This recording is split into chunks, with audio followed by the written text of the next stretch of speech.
Selamat pagi, selamat siang, dan selamat malam teman-teman yang berada di rumah. Assalamualaikum warahmatullahi wabarakatuh. Salam damai, salam sejahtera, namo buddhaya, Om Swastiastu, salam kebajikan. Teman-teman yang ada di rumah, pada hari ini saya membahas lanjutan dari audit manajemen sumber daya manusia yang tentunya yang sedikit saya review adalah yang minggu lalu sudah saya katakan atau sudah saya sampaikan, di mana audit manajemen sumber daya manusia ini menekankan pada penilaian atau evaluasi terhadap aktivitas sumber daya manusia ya. Setelah itu aktivitas-aktivitas tersebut yang sudah terjadi dalam perusahaan, memastikan juga apakah aktivitas tersebut sudah efisien, efektif maupun ekonomis ya, untuk mencapai tujuan dari yang ditetapkan oleh perusahaan. Ya, tentunya ketika kita menemukan beberapa poin yang tidak sesuai dengan prosedur dan kebijakan yang berlaku, tentunya ada rekomendasi dan perbaikan atas aktivitas tersebut. Ya, jadi hari ini saya membahas juga terkait dengan langkah-langkah kerja bagaimana mengaudit sumber daya manusia. Ya. Nah, audit sumber manusia ini nanti saya pilah beberapa tahap. Hari ini terkait dengan langkah audit manajemennya bagaimana. Setelah itu nanti video yang kedua selanjutnya terkait dengan perolehan audit manajemen, perolehan SDM. Berikutnya lagi audit pengelolaan SDM serta pengurangan SDM. Jadi nanti saya buat beberapa tahap karena waktunya durasinya cukup panjang. Nah, teman-teman, ketika kita berbicara pada langkah audit manajemen ya sumber daya manusia khususnya, ya, saya bagi 5 bagian. Audit pendahuluan, bagaimana kita mereview dan menguji pengendalian manajemen di perusahaan tersebut dari program yang sudah berjalan, apakah sudah sesuai prosedur atau belum ya. Setelah itu bagaimana kita terkait dengan audit lanjutan ya. Terus bagaimana dengan pelaporan dan tindak lanjut. Ini yang nanti saya jelaskan poin pertama pada pertemuan hari ini. Nah, langkah audit manajemen pada saat kita melakukan audit pendahuluan ya, tentunya kita perlu mengetahui informasi-informasi terkait dengan kondisi perusahaan tersebut ya.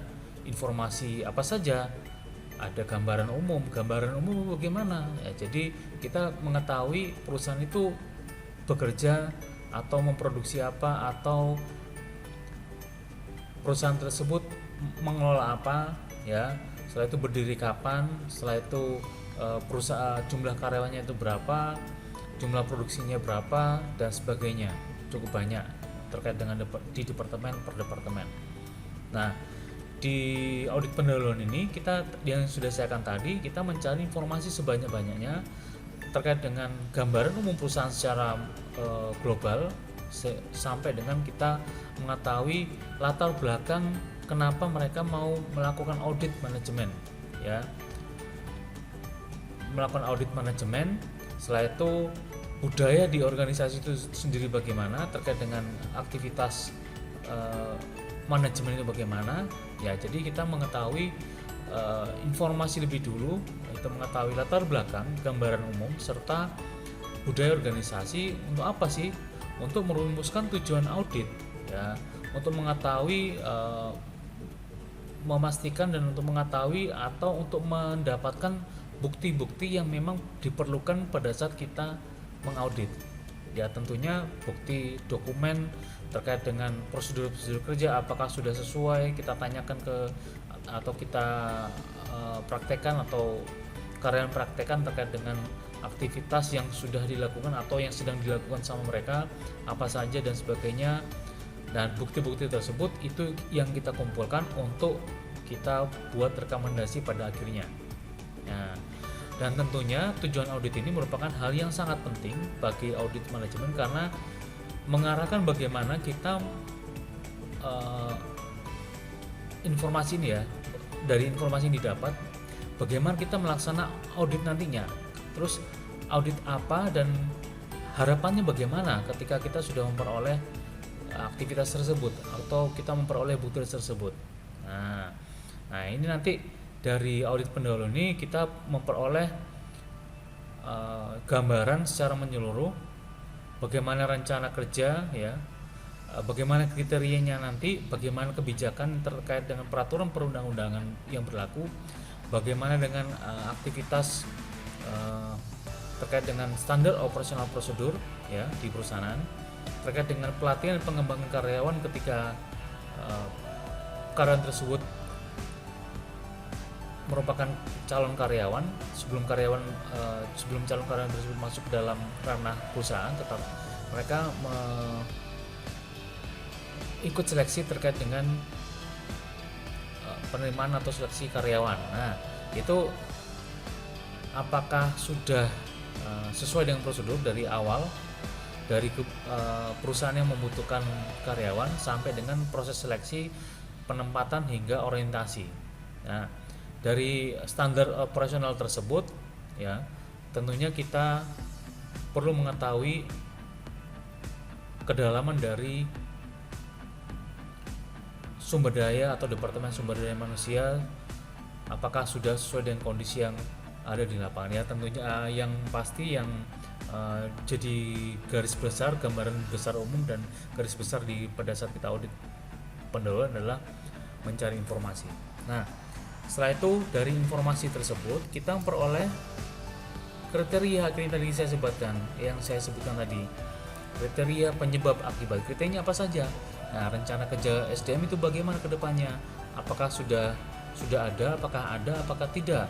Nah, itu perlu kita pelajari lebih lanjut terkait dengan kriteria ketika kita melakukan audit sumber daya manusia, kebijakan dan peraturan SDM, standar operasional prosedur SDM dan sebagainya, di mana pedoman atau standar prosedur ini atau norma yang dilakukan atau ditentukan oleh perusahaan apakah sudah dilaksanakan dengan baik oleh setiap individu atau karyawan yang ada di dalam perusahaan tersebut. Itu menjadi kriteria awal. Nah, setelah itu terkait dengan penyebab bagaimana penyebab pelaksanaan program SDM. Nah, kita ada dua hal, ada positif dan ada negatif. Ketika kita berbicara pada positif, program berjalan secara efektif dan efisien. Nah, berarti aktivitas pelaksanaan atau prosedur kerja sesuai dengan job desk dan sesuai dengan pedoman atau prosedur atau norma yang berlaku di setiap karyawan di kategori atau kriteria yang pertama ini. Nah, ketika kita berbicara pada negatif, rendahnya kepatuhan terhadap norma atau standar terhadap prosedur. Jadi ada dua sisi, positif dan negatif. Ketika kita ngomong negatif, berarti ada karyawan yang tidak patuh terhadap peraturan yang berlaku atau prosedur yang berlaku atau norma atau aturan yang berlaku di perusahaan tersebut. Jadi bersifat negatif. Nah, bagaimana ciri-ciri sifat negatif dan pelaksanaan dan penilaian kinerja karyawan tersebut terhadap perusahaan ketika dia tidak patuh terhadap perusahaan atau patuh terhadap peraturan, otomatis akan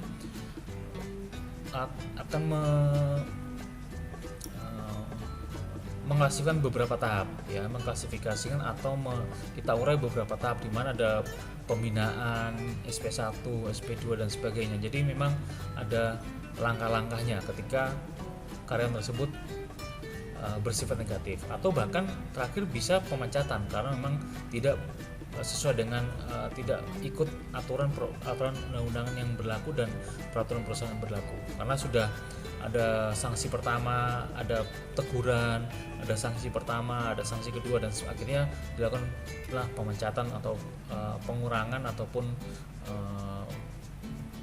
mereka dibinasakan untuk tidak lagi bekerja di perusahaan tersebut, ya. Nah, akibatnya ketika kita tidak efisien, ya, dengan standar yang berlaku atau tidak efektif dengan kondisi dan aktivitas yang dilaksanakan oleh karyawan tidak sesuai dengan standar, otomatis akan diukur dengan keuangan pastinya, ya. Akhirnya bisa aktivitas atau kinerja di perusahaan tersebut tidak baik, akhirnya berpengaruh pada pengelolaan keuangan. Kenapa? Ya, misalkan di perusahaan tersebut itu membutuhkan aktivitas yang tinggi dan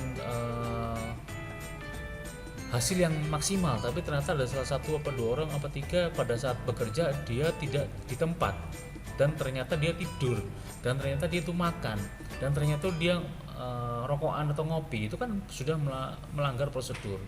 Nah, itu yang menjadi akibat ketika pedoman tidak dilaksanakan. Kita gaji terus, kita bayar terus. Nah, akhirnya berpengaruh pada apa? Pada keuangan maupun non keuangan. Non keuangan pada waktu ya. Dan akhirnya menghambat produksi, menghambat aktivitas lainnya. Nah, itu dia terkait dengan elemen tujuan audit manajemen terhadap kriteria penyebab dan akibat. Nah, kita berbicara pada review terhadap sistem pengendalian manajemen, di mana dalam review tersebut di pengendalian manajemen ada beberapa hal, ada 5 hal. Ketika kita melakukan memiliki pedoman dan wajib diikuti oleh perusahaan, kita juga harus tegas dan jelas terkait dengan aktivitas yang dilakukan oleh perusahaan dan karyawan tersebut, ya. Kualitas dan kuantitas melaksanakan program atau aktivitas sumber daya manusia, ya. Dan kita juga mengetahui anggaran terhadap sumber daya manusia atau menganggarkan aktivitas sumber daya manusia terkait dengan entah biaya-biaya atau program-program kerja yang memang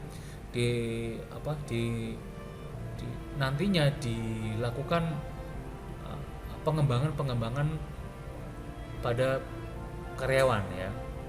Yaitu setelah itu pedoman kinerja, ya. Pedoman kinerja ini sebagai persyarat atau kualifikasi terkait dengan penentuan penghasilan yang mereka peroleh dan hasil kerja yang mereka atau kinerja yang mereka lakukan terhadap manajemen. Yang terakhir adalah pekerjaan atau spesifikasi dan deskripsi. Jadi pekerjaan ada job desk-nya, ada tanggung jawabnya, ada wewenang yang mereka harus lakukan dan ambil keputusan terkait dengan pekerjaan yang memang mereka sudah lakukan. Kalau misalnya bagian accounting, berarti pekerjaannya dia sesuai dengan job desk dan hasil outputnya adalah informasi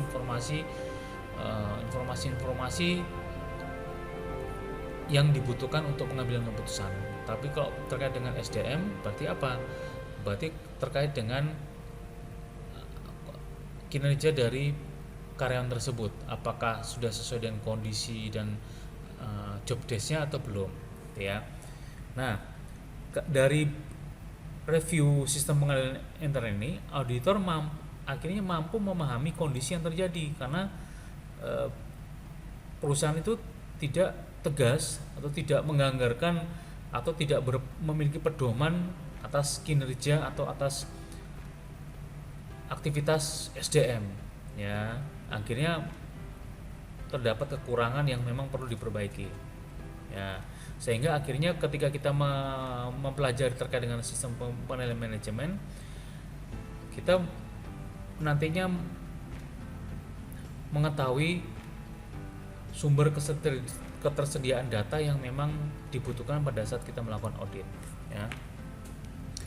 Nah, lanjut terkait dengan audit lanjutan, ya. Audit lanjutan ini di mana auditor mengelompokkan dan meringkas temuan ke dalam kriteria penyebab dan akibat, ya.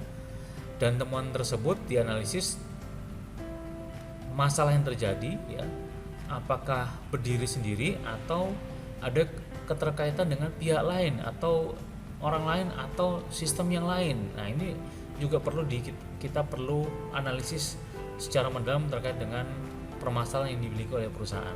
Serta kalau kita lihat dari kekurangan, disusunlah yang sudah terjadi, disusunlah rekomendasi yang tadi sudah saya sebutkan, rekomendasi untuk diperbaiki atas penyimpangan-penyimpangan yang terjadi di dalam aktivitas Departemen SDM, ya, sehingga kedepannya tidak perlu diulangi lagi, ya. Misalkan ambil cuti prosedur cuti, 1 minggu harus menyampaikan dengan form cuti, ternyata tidak dilakukan itu. Ternyata di perusahaan ketika mau ada karyawan mau cuti, hari ini ngomong atau sore ngomong, besok sudah cuti. Nah, itu ada waktu-waktu tertentu yang memang perlu kita pahami terkait dengan prosedur dan langkah kerja aktivitas di sumber daya manusia. Berarti ketika hari ini ngomong besok cuti, berarti sudah ada ya kekurangan, ada ketidakdisiplinan atau ada apa istilahnya, jadi seolah-olah si HRD ini benar-benar langsung menyiapkan ya wis besok kamu cuti. Nah itu tanpa adanya form, misalkan form isi cuti berapa hari, tanggal sekian, tanggal sekian, alasan cuti itu bagaimana. Itu kan kalau ada form yang terkait, itu bisa dijadikan sebagai bukti untuk memastikan bahwa prosedur di perusahaan sudah sesuai dengan yang diinginkan, ya sudah diatur. Ketika tidak ada form demikian, ya, atau misalkan karyawan cek log harusnya masuk jam setengah 8, ternyata banyak yang masuk jam 8. Dan ketika kita sudah masuk dalam lingkungan perusahaan, tidak langsung bekerja dan tidak langsung beres-beres dan tidak pernah langsung running, tapi menunggu 1 jam kemudian. Jadi jam 9 baru mulai, setengah 10 ngopi-ngopi dulu misalkan, atau sarapan dulu, jam 10 baru mulai. Nah 2 jam itu, dari jam 10 jam 12, 2 jam itu akan berpengaruh pada produktivitas kerja. Kalau sudah jam 12 berarti istirahat jam 12 sampai jam 1. Nah masuk jam harusnya jam 1, ternyata jam 1:04, setengah 2, bahkan sampai setengah 2 itu ada yang tidur misalkan. Itu kan berpengaruh pada efektivitas kerja dari perusahaan tersebut. Kinerja perusahaan akhirnya berpengaruh negatif akhirnya, ya. Nah, dengan demikian perlu adanya rekomendasi, dan itu merupakan kekurangan dari perusahaan yang memang perlu diperbaiki di kemudian hari, ya. Nah juga kalau misalnya ternyata ada kondisi-kondisi tertentu yang karyawan berprestasi, itu juga perlu dihargai, ya. Setelah itu terkait dengan kedisiplinan kerja, itu merupakan masuk dalam ranah kriteria, ya. Apakah peraturan kerja itu masuk jam 7:30 itu si karyawan belum tahu. Nah itu kan menjadi dasar apakah sudah sesuai dengan kondisi yang sebenarnya, sudah efisienkah terkait dengan pengelolaan sumber daya manusia, ya.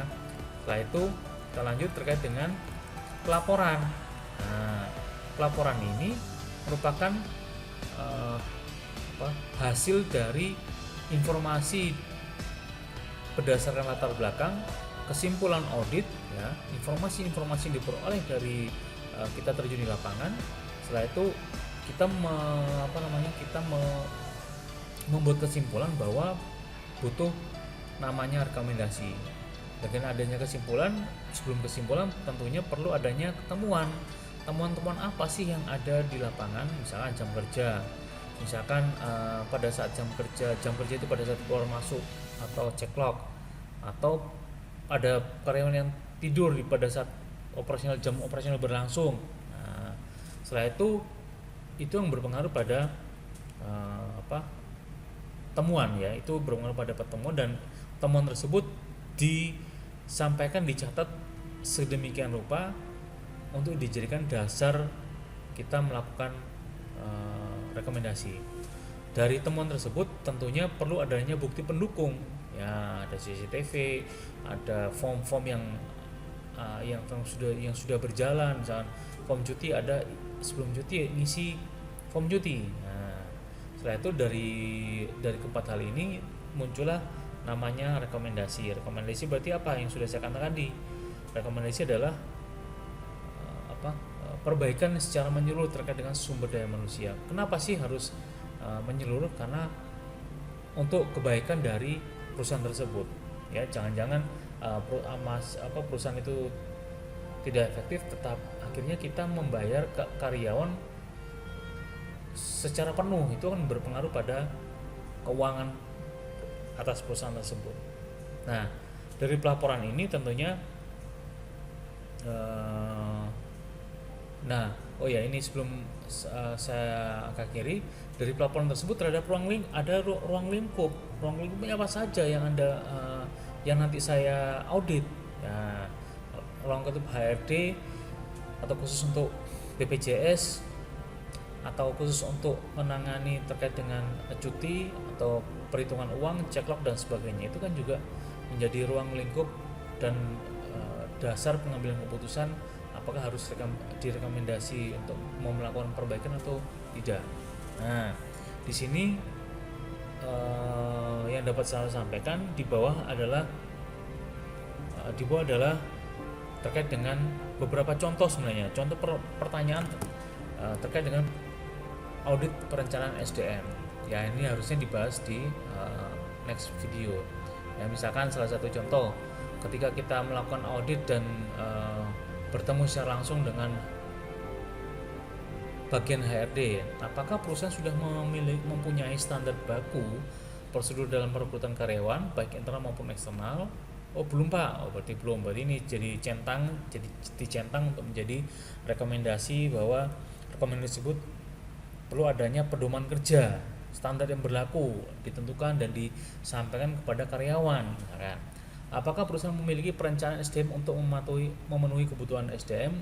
Nah ini artinya bagaimana mempunyai perencanaan SDM. Jadi ketika kita butuh orang, nah dari butuh orang ini, apakah tiba-tiba saya sebagai HRD langsung panggil orang ditaruh di bagian QC, quality control, atau tahu-tahu saya sebagai HRD manggil orang, seleksi orang, dan dimasukkan atau ditempatkan dalam